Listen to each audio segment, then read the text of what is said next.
Hey, Barbie. Hey, Ken. Yeah, I'm about to do the Barbie movie review. It's gonna be super cool. But hey, maybe afterwards we can hang out and do stuff if you know what I mean. No, I actually don't know what you mean. Well, neither do I. But it'll be awesome.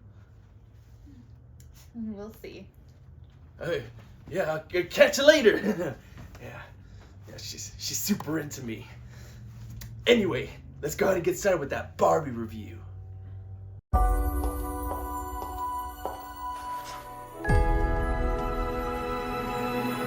Hey, Barbie. Can I come to your house tonight? Sure. How many people, when they heard there was a Barbie movie in development, thought that it was going to be a silly little movie that pandered to kids without being of much substance? I'm sure quite a bit. Even with Greta Gerwig attached to direct. Sometimes directors make smaller successful films, are given control of major properties, but the companies take away their creative freedoms, essentially dooming the final product. It happens all the time, so of course, there were quite a few of us that felt that this may have been the case with Barbie as well. Yet this was not the case with Barbie, because from the looks of it, it is entirely Greta and writer Noah Baumbach's vision come to life. And I'm really impressed with what they managed to get away with here, even if it does come across as too preachy at points. Barbie lives in Barbie Land, along with all the other Barbies and Kens. And Alan.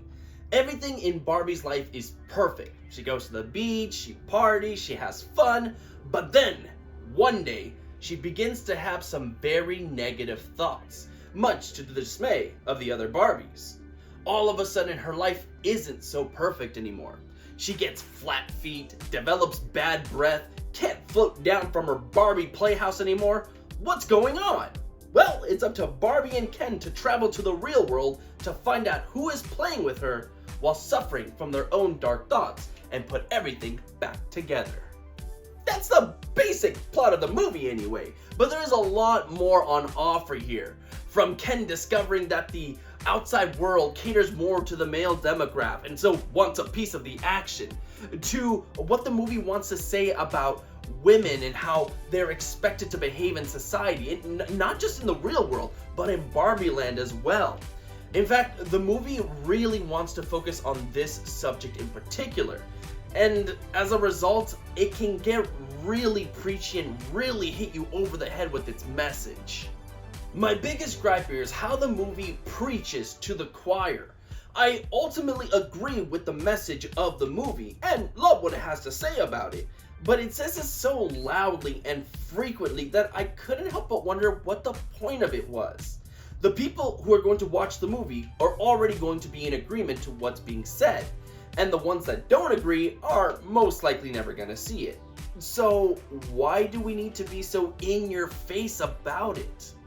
Regardless, the other aspects of the film are very strong indeed, including its comedy, which, okay, I can't say I was laughing out loud every step of the way, but even when I wasn't, I still found the situations they were in to be comedic, so I found humor in what they were trying to do, especially when it came to the main Ken played by Ryan Gosling. Yeah, it's not really a surprise anymore, but Ryan Gosling steals the show here, which is kind of ironic given what the purpose of the movie is, but I digress. He's great, not just because of his wacky antics and silly personalities, but because of how well his comedic timing is. Every joke, expression, comment, and action are performed right when they're supposed to. At no point did I feel, oh, if only they waited just a second longer to deliver that joke, or if only they focused on his facial features more here. It was always right when it was supposed to be, which is very impressive. Not to be completely outdone, I think the rest of the cast also does an amazing job. Margot Robbie as Barbie is perfect, and she has these unique ways of switching her emotions that make me think that this is what a real life Barbie person would go through. I think the other Kens are hilarious as well. I love seeing all the cameos in the movie. Michael Cera as Alan is freaking adorable.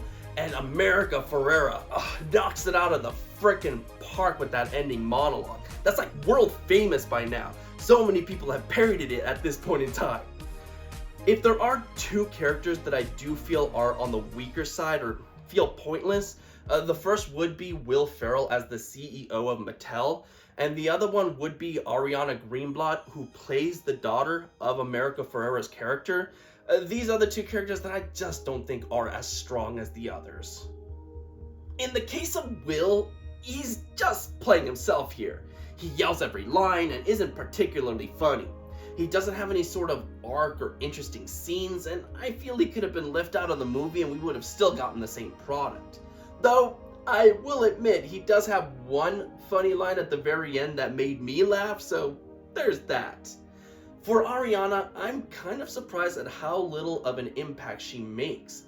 She's sort of that element, if you will, to get the plot going, but once it's established that she's not the character the others think she is, she's just kind of there for the rest of the movie without much to do. This next thing you'll find odd, but I have mixed feelings about the set designs. Like, Barbie Land's great. No complaints whatsoever. I want to go. That's how much I loved the sets there. But then you get to the real world and good lord is it boring. And I get it. I get it. You gotta make it boring. You gotta sacrifice the fun to make the point of how shocking and dull it is. It still doesn't change the fact that it sucks and it's very jarring. At least to me it is.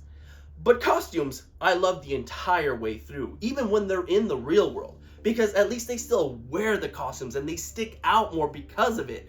So never at any point was I like, oh, the costumes just don't make sense here. I don't like how they are in this scene. No, that's the one element that I do agree it needed to be nominated for the Oscars, and heck, it should go home with the win. Looking back, I think I'm more split on Barbie than anything else. I think the film has some truly amazing moments that are the best out of anything I've seen throughout the year. But I also think it stumbles quite a bit. The weak elements stand out like a sore thumb, and by the end of the experience, I wish the movie hadn't kept yelling at me. Still, I can easily recommend Barbie to just about anyone. It's definitely got its passionate fan base behind it, and I'm so glad that Greta got to make the film she wanted, and not just what the studios wanted her to do. That alone is victory enough. Not quite as perfect as the real thing, I give Barbie a 3.5 out of 5 with a recommendation to rent it. Now obviously if you're a bigot, stay away, it's just gonna piss you off. But if you are open to its message, well, first be prepared to be lectured, but who knows, you may find that same passion that a lot of other people have found with it. And that's not a bad thing. Just one appendectomy. But I'm a man. But not a doctor. Can I talk to a doctor? You are talking to a doctor. I need a clicky pen? No. A sharp thing? No. There he is. Doctor! Somebody get security.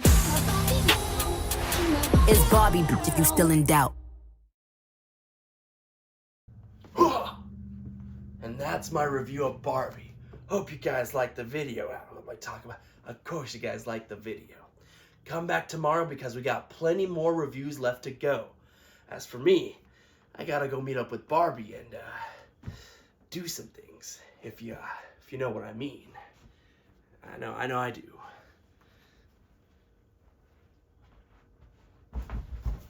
I'm talking about sex. I know.